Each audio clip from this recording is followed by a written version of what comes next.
सुन रहे हो Chawla news network Toronto, CNN Toronto.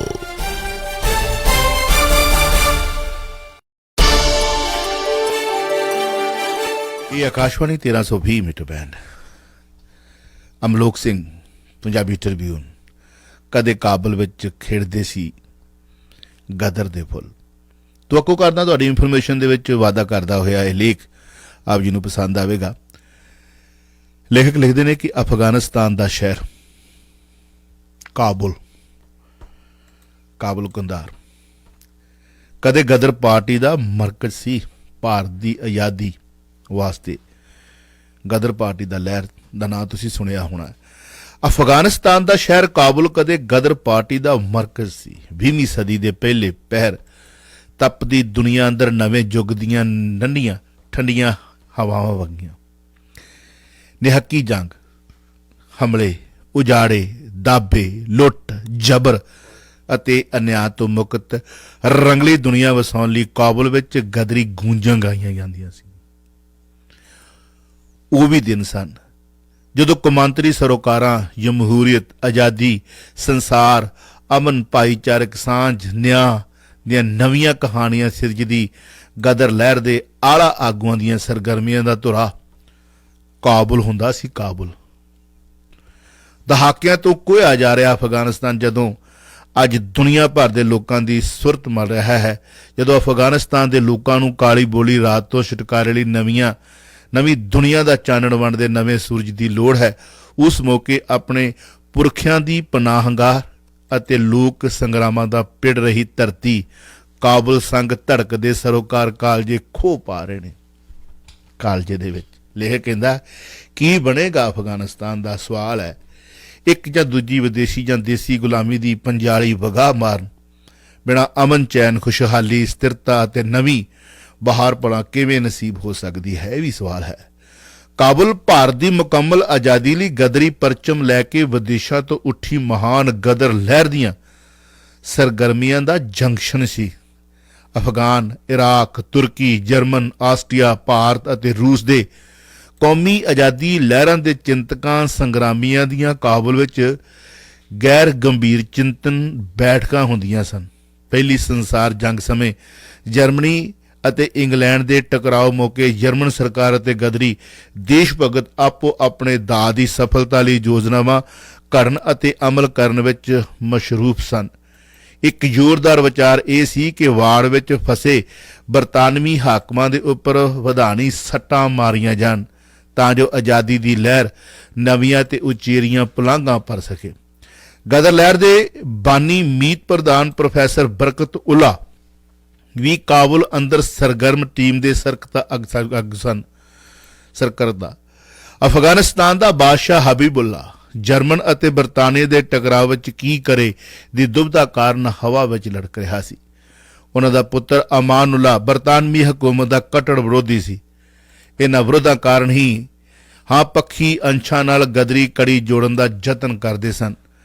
Bharat अंदर गदर लहर नूं लगी वक्ती फेट कारण गदरी डॉक्टर मथुरा सिंह ਅਤੇ मौलाना अब्दुल सिंधी की अगवाई में काबुल पहुंचे।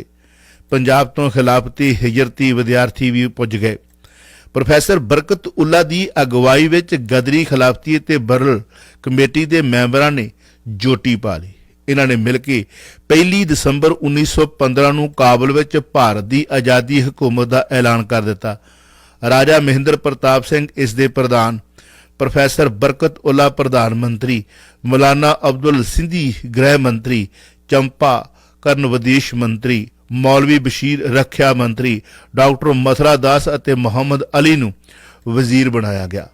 राजा महेंद्र प्रताप सिंह ने डॉक्टर मथुरा सिंह ते मुहम्मद अली नूं पत्र दे के रूस भेजा। यार दे फौजियां ने उन्हां नूं काबू करके अंग्रेजां दे सुपुर्द कर दिता। इन्हां नूं लाहौर लिया के फांसी लड़का दिता गया। काला सिंह गदरी की ड्यूटी नेपाल के राजे नूं मिलदी लगी। उन्होंने अंग्रेज के खुफिया महकमे ने भी पुलिस हवाले कर दिता। उन्हां तशद्दद ढाया गया। अदमोए नूं पिंड सुर सिंह अमृतसर विच लिया के सुटिया। वो हफ्ते मगरों जख्मां की ताब ना चलदा होया शहीदी जाम पी गया।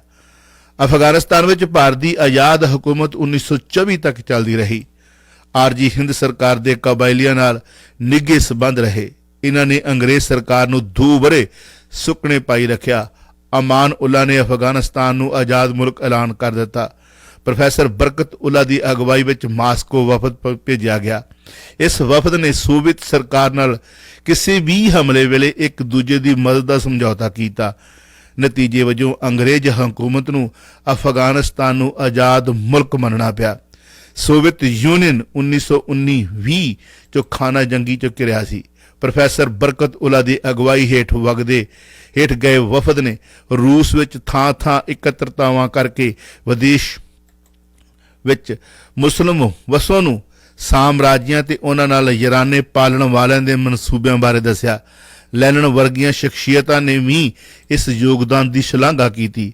ਗਦਰ ਪਾਰਟੀ ਦਾ ਗੰਭੀਰ ਸੋਚਵਾਨ ਤੇ ਕੌਮਾਂਤਰੀ ਸਰੋਕਾਰ ਦੀ ਤੰਦ ਫੜ ਕੇ ਤੁਰਨ ਵਾਲੀ ਜਥੇਬੰਦੀ ਵਾਲਾ ਨਕਸ਼ ਉਭਰਿਆ। ਭਾਈ ਸੰਤੋਖ ਸਿੰਘ ਅਤੇ ਭਾਈ ਰਤਨ ਸਿੰਘ ਰਾਏਪੁਰ ਡੱਬਾ ਵਰਗਿਆਂ ਨੂੰ ਕੌਮਾਂਤਰੀ ਸੰਸਥਾਵਾਂ ਤੱਕ ਸਨਮਾਨਿਤ ਰੁਤਬਾ ਹਾਸਲ ਹੋਇਆ। ਭਾਈ ਸੰਤੋਖ ਸਿੰਘ ਤੇ ਭਾਈ ਰਤਨ ਸਿੰਘ ਰਾਏਪੁਰ ਡੱਬਾ ਰੂਸੀ ਕ੍ਰਾਂਤੀ ਦੇ ਆਗੂਆਂ ਸੰਸਥਾਵਾਂ ਨਾਲ ਮੇਲ ਮਿਲਾਪ ਨੇੜਿਓਂ ਹਾਲਾਤ ਨੂੰ ਸਮਝਣ ਪਿੱਛੋਂ ਕਾਬਲ ਰਾਹੀਂ ਭਾਰਤ ਪੁੱਜੇ। ਉਦਮ ਸਿੰਘ ਕਸੇਲ ਨੂੰ ਜੇਲ੍ਹ ਦੀਆਂ ਦੀਵਾਰਾਂ ਨਾ ਰੋਕ ਸਕੀਆਂ। ਉਹ ਜੇਲ੍ਹ ਚੋਂ ਭੱਜ ਕੇ ਪਿਆਰਾ ਸਿੰਘ ਲੰਗੇਰੀ ਕੋਲ ਹੁੰਦੇ ਹੋਏ ਕਾਬਲ ਪੁੱਜ ਗਏ। ਗਦਰੀ ਬਾਬਾ ਗੁਰਮੁਖ ਸਿੰਘ ਲਲਤੋਂ ਨੂੰ ਜਦੋਂ ਇੱਕ ਤੋਂ ਦੂਜੀ ਜੇਲ੍ਹ ਲਿਜਾਇਆ ਜਾ ਰਿਹਾ ਸੀ ਤਾਂ ਉਹ ਸਣੇ ਬੇੜੀਆਂ ਚੱਲਦੀ ਰੇਲ ਗੱਡੀ ਵਿੱਚੋਂ ਛਾਲ ਮਾਰ ਗਿਆ ਯੋਧਾ। ਉਹ ਵੀ ਕਾਬਲ ਪੁੱਜ ਗਿਆ। ਇਸ ਸਫਲਤਾ ਦਾ ਰਾਜ ਕਬਾਇਲੀਆਂ ਨਾਲ ਗਦਰੀਆਂ ਦੀ ਅਟੁੱਟ ਸਾਂਝ ਸੀ। ਗਦਰੀ ਭਾਈ ਹਰਜਾਬ ਸਿੰਘ ਮਾਹਲਪੁਰ ਅਤੇ ਕਰਮ ਸਿੰਘ ਤੂਤਵੀ ਮਾਸਕੋ ਤੋਂ ਭਾਰਤ ਆਉਂਦੇ ਸਮੇਂ ਵਾਇਆ ਕਾਬਲ ਹੀ ਆਏ। ਅਸ਼ਰ ਸਿੰਘ ਸੀਨਾ ਸਰਹੱਦੀ ਦਰਿਆ ਆਮੂ ਪਾਰ ਕਰ ਗਏ। ਰਾਮ ਕਿਸ਼ਨ ਨੂੰ ਦਰਿਆ ਦੀਆਂ ਤੇਜ਼ ਲਹਿਰਾਂ ਰੋੜ ਕੇ ਲੈ ਗਈਆਂ। ਗਦਰ ਲਹਿਰ ਦੀ ਅਗਲੀ ਲੜੀ ਕਿਰਤੀ ਲਹਿਰ ਦੇ ਕਾਮੇ ਰੂਸ ਅਤੇ ਭਾਰਤ ਦੇ ਰਾਹ ਦਰਮਿਆਨ ਕਾਬਲ ਦੀ ਠਾਰ ਦਾ ਹੀ ਇਸਤੇਮਾਲ ਕਰਦੇ ਰਹੇ। ਕਾਬਲ ਦੀ ਧਰਤੀ ਤੇ ਲੱਗੀਆਂ ਗਦਰੀ ਦੀਆਂ ਪੈੜਾਂ ਸੰਗ ਛਪੀ ਅਤੇ ਪੌਣਾ ਅੰਦਰ ਕੁਲੀ ਭਾਰਤ ਦੀ ਆਜ਼ਾਦੀ ਦੀ ਕਹਾਣੀ ਦੇ ਵਰਕੇ ਫਰੋਲਦਿਆਂ ਲੇਖ ਕਹਿੰਦਾ ਹੈ ਕਿ ਕਾਬਲ ਦੀ ਅਜੋਕੀ ਹਾਲ ਦਰਸਾਉਂਦੀ ਹੈ ਕਿ ਭਾਰਤ ਕਾਬਲ ਜਾਂ ਦੁਨੀਆ ਦਾ ਕੋਈ ਵੀ ਟੋਟਾ ਉਸ ਵੇਲੇ ਤੱਕ ਧੁਖਦਾ ਬਲਦਾ ਅਤੇ ਰੋਲੀ ਅੰਗੜਾਈ ਭਰਦਾ ਰਹੇਗਾ ਜਦ ਤੱਕ ਇਨਸਾਫ ਦੀ ਹਵਾ ਨਹੀਂ ਵਗਦੀ।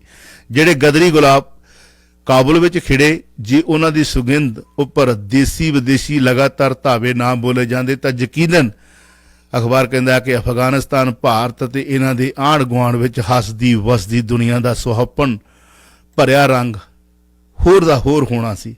ਇਹ ਤੜਪ ਇਸ ਸੁਪਨੇ ਦੀ ਪੂਰਤੀ ਤੱਕ ਧਰਤੀ ਦੇ ਕਣ ਕਣ ਵਿੱਚ ਸੁਗਲਦੀ ਅਤੇ ਅੰਗੜਾਈ ਭਰਦੀ ਰਹੇਗੀ। ਕਦੇ ਕਾਬੁਲ ਵਿੱਚ ਖਿੜਦੇ ਸੀ ਗਦਰ ਦੇ ਫੁੱਲ। ਤੁਸੀਂ ਸੁਣਿਆ ਇਤਿਹਾਸ ਦੇ ਪੰਨਿਆਂ ਦੇ ਵਿੱਚ ਉਹਨਾਂ ਯੋਧਿਆਂ ਦੀਆਂ ਕਹਾਣੀਆਂ ਜੋ ਗਦਰ ਲਹਿਰ ਦੇ ਵਿੱਚ ਸ਼ਹਾਦਤ ਦਾ ਜਾਮ ਵੀ ਪੀ ਗਏ।